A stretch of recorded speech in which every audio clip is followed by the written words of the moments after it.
Welcome to the writer reads The Strays of Lunar One, Book 2, The Unwanted, Chapter 6, A Rough Start.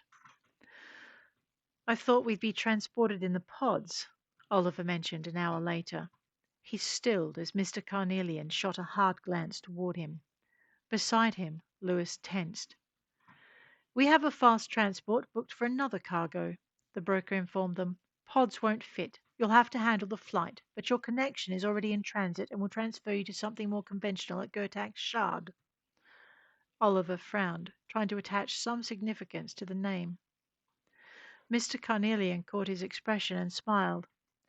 It's on the edge of wolf space, so we'll need you to remain in your human forms to avoid detection. You will also need to transfer the funds from your new identity's accounts to Nettles so we can place it in the accounts of your next new IDs. That was news, but the broker ignored their surprise. The terminals are waiting, and I'll transfer the relevant files direct to your implants. Realization hit in a cold wave, and Oliver balked. How much? Your accounts will cover it, and will ensure your expenses are covered for the duration of this retrieval. Beyond that, you'll need to seek employment once you reach your safe destination. Oliver just bet they would, and he bet they'd be stranded for the 3 standard months of non-disclosure Nettles had agreed to as well. Keeping his thoughts to himself as best he could, Oliver nodded. The transfer put them at Nettles' mercy, but it wasn't something they could refuse. He'd already worked out their identities would be short-lived, and if they hadn't been compromised during their search for tenure among the employment agencies their pack had suggested, he'd be very surprised. Nettles had just preempted it. Oliver didn't look at Lewis as he followed the man to the terminal. He did do his best to ignore the guards that escorted them. It wasn't easy, especially since he suspected Nettles weren't going to let them go, and they were going to get a lot better acquainted. This flight, he started, after they'd made the transfer and followed the broker into an elevator. Where does it leave from? To his discomfort, the elevator descended instead of rising to the shuttle pad he'd seen on Nettles' roof.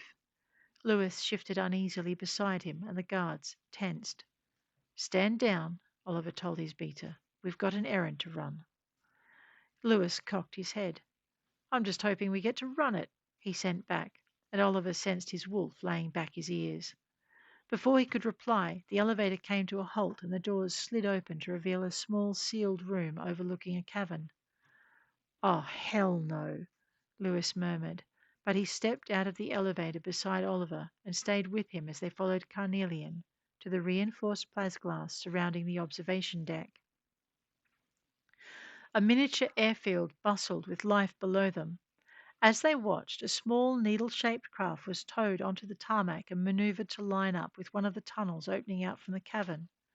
Lewis took 2 steps back, and Oliver reached out and grabbed his arm. Stay with me.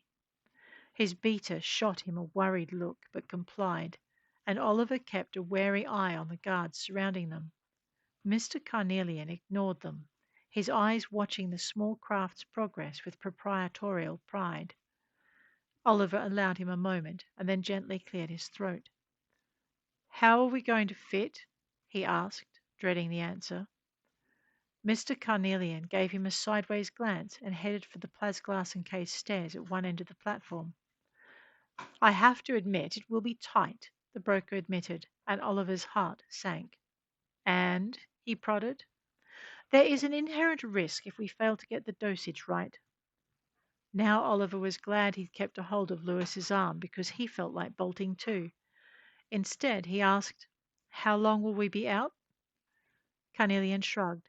3, maybe 4 hours. And the antidote? Will be administered by Crawshell's crew. Again that sideways look. They're very experienced. And how many have they lost? About 15%. It was better than most companies could claim. Suspenses? He asked, but more to fill the silence that followed than because he actually wanted to know. There were 5 drugs on the market that would put them into a state close to the suspended animation usually achieved by pods, and of the 2 that worked on Lupari metabolisms, that was the most well known. Mr. Landstrom, you know your pharmacopoeia. Not really, Oliver admitted. But you have experienced the effects before. Of suspensus, for a start. Oliver swallowed. If he was honest, his experience with the drug had been memorable, and for all the wrong reasons. It wasn't pleasant, he said, and Carnelian gave him a startled glance. But I thought it was designed with wolves in mind. Lupari, Oliver corrected. It was designed with Lupari in mind, which is a factor often overlooked. Was that Crucible's mistake? Carnelian asked, and Oliver couldn't stop the sudden jerk of his head. Crucible had been the Merck company he'd been working for on Amshevra. But those records. If he and Lewis ever kicked free of their predicament, he was going to take some time to discover where Nettles sourced its information, because those records should have been known only to Crucible's medical staff. Ignoring the turmoil he'd created, Mr. Carnelian reached up and patted Oliver's shoulder. Fortunately for you, Mr. Landstrom, we have had time to calibrate the mixture for your DNA. So, not a sudden opportune moment, Oliver thought, and wondered if they'd have been catching the same shuttle if they'd needed more time to unravel the first tracking point in their search for the girl. Carnelian snorted softly. We have 3 or 4 flights a week when business is good, he told them, and right now, business is very good. Meaning you have closer to 2 flights a day, Oliver guessed. He didn't say it out loud, but Carnelian picked it up anyway. Correct. They reached the bottom of the stairs and headed out onto the tarmac. The sound of another door opening in the base of the wall and the rustle of cloth made Oliver look around. His grip on Lewis's arm tightened as he saw 2 medics emerge. They were followed by a dozen more. And 2 gurneys. Nerves formed a tight ball in Oliver's stomach. Lewis pulled gently at his hand and the Alpha almost loosened his grip, but then he decided not to. Lewis's protest sounded in his head. Ease up, man. You're starting to leave a mark. Oliver glanced down and realized the man wasn't kidding. He gripped Lewis's arm like a vice. It was an effort to take his hand away. Sorry. Yeah, well, you can remind me you said that after we wake up on the other side and the bruising's still coming out. They came to a halt beside the shuttle, and the pilot opened the compartment closest. When he only opened one, Oliver swallowed against the fear rising to his throat. That looks a bit snug, he told Carnelian. The broker looked up at him. My pilot assures me you'll fit, and it's the perfect placement for balancing his load. And balance, Oliver realized, is paramount with a craft like this. Exactly, Mr. Carnelian agreed. The medics rolled the gurneys up alongside the ship, and Oliver caught a glimpse of the body bags lying open on top of each one. Oh, yeah, this is going to be fun, Lewis grumbled. Mr. Carnelian gestured at the gurneys. If you would. Oliver stepped forward, looking at the medics. Which one's mine? Even knowing they were supposed to wake up from the experience, he found it difficult to sit on the edge of the gurney and swing his feet up. Sliding them into the bag, he took a deep breath and lay down. The fact Lewis was doing the same thing was poor comfort. If his beta had a bad reaction to the drug, he didn't know how he was going to manage. By focusing on the mission, Carnelian slid into his head, then reminded him, remembering how disappointed I'll be at having wasted the bounty.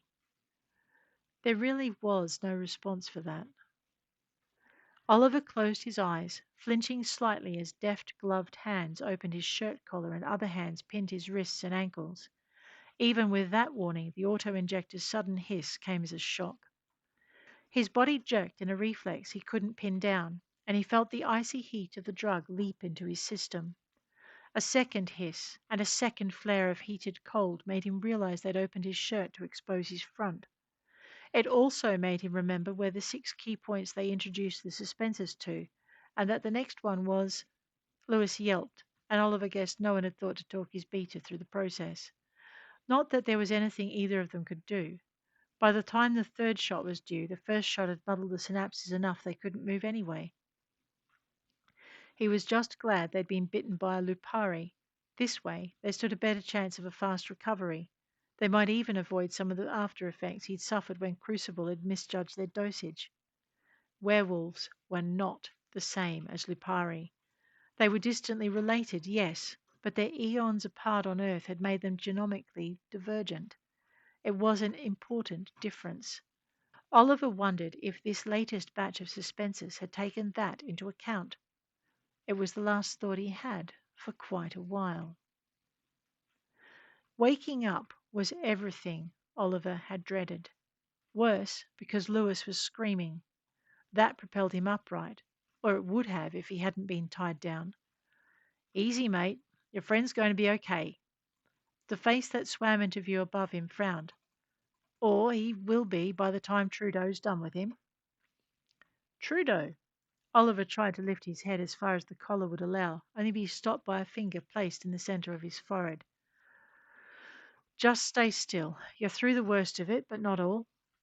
Well, that's not comforting, Oliver thought, just as his body locked up and fire flashed through his muscles. The face stayed, and the warm weight of someone's hand centered itself on his chest. Oliver bit down on the scream, trying to tear itself out of his throat, just as Lewis fell silent. His beater's gasp turned into a short-lived chuckle. Morning, boss. A second hand rested on his abdomen, the warmth cutting through the fire as his body arched. Not your... Oliver's retort ended in another muffled scream. Almost there might have been soothing if it had made any sense. Almost where? He wondered. Give me another 10, the voice ordered, and Oliver felt the punch of another needle. Nice, he muttered, not meaning to say it out loud. A second injection followed. Ingrate, the voice retorted, but the speaker didn't sound bothered. There, try that. Like I've got a choice, Oliver thought, and let his eyes drift shut. He stayed awake, even if he'd rather have slept through the process, but he kept his eyes closed until someone slapped his shoulder. Hey, you all right in there? Peachy, Oliver slurred. You know, you could open your eyes and let us know you haven't carked it. Why do a damn fool thing like that? Oliver managed. Because I can make this easy or a lot harder than it has to be? Oliver cracked an eyelid and caught the look of exasperated worry on the man's face. He thought about telling the guy he'd have to let them loose sometime and decided against it. Somehow, threatening the guy who could kill you without letting you loose seemed like a bad idea. Oliver opened his other eye and studied the man's face. Especially this guy, he amended, noting the hard lines edging the man's mouth and face. Please don't, seemed a safer option, and the man brightened a little. You been dosed before? He asked. Oliver swallowed against a dry throat and tasted bile. Yeah. And was it as bad as this? Oliver thought about it and shook his head. Worse. Worse? Wasn't Lupari, Oliver told him. Only where? He closed his eyes and hoped the guy wouldn't take offence. The guy shook his shoulder, so Oliver opened them again. What about your friend? Knew Lupar and knew where, Oliver managed, and the man frowned. Your fault? Oliver dipped his chin. Mine. Same Lupari, sire? Yep, Oliver answered, letting his eyes drift shut. Who? The medic demanded, shaking him again. Agarek was out before Oliver could censor it. Skystrider? Came a new voice, one whose owner was out of his periphery. Oliver tried to angle his head so he could see the speaker, but couldn't. His muscles shuddered, and the man beside him poked him. Answer the question. Yes. The new voice muttered as a keyboard rattled, and then cursed quietly. Gonna need the Argensis 31, boss. That bloodline doesn't take too well to suspenses. Oliver wanted to know what Agarek's bloodline had to do with anything, and how they even knew, but didn't ask. The man answered it anyway. We've been building a database, he said, with the help of the clans. It's why we only have a 15% loss rate. Oliver managed a choked laugh. How close?